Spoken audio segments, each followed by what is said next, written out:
ভর দুপুরে কালো মেঘে ছেয়ে গেছে আকাশ, সেখান থেকেই নেমে এলো হাতির সুরের মতো মেঘ, যেন সামনে যা পাচ্ছে তাই গিলে খাচ্ছে। স্থানীয় সময় রোববার যুক্তরাষ্ট্রের কলোরাডো অঙ্গরাজ্যের বেনেটে এভাবেই তাণ্ডব চালিয়েছে শক্তিশালী টর্নেডো। টর্নেডোর আঘাতে উপড়ে গেছে গাছপালা, বিদ্যুৎহীন অবস্থায় রাত কাটিয়েছেন লাখো মানুষ। ক্ষয়ক্ষতি নিরূপণে চলছে তদন্ত। আর শুক্রবার কেন্টাকি ও মিজৌরি অঙ্গরাজ্যেও একাধিক জায়গায় টর্নেডো তাণ্ডবের পর বর্তমান চিত্র আরো ভয়াবহ। ক্ষয়ক্ষতি ছাড়া কিছুই চোখে পড়ছে না। সেন্ট লুইস শহরে ক্ষয়ক্ষতি সবচেয়ে বেশি।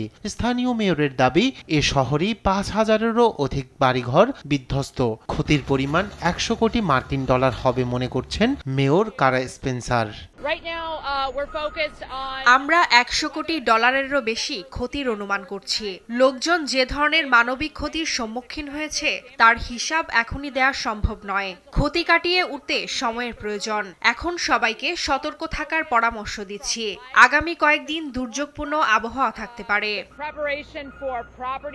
অবশ্য সেন্ট লুইসের মানুষ ফিরছেন আপন ঠিকানায়। ধ্বংসস্তূপে দাঁড়িয়ে হতাশ অনেকে।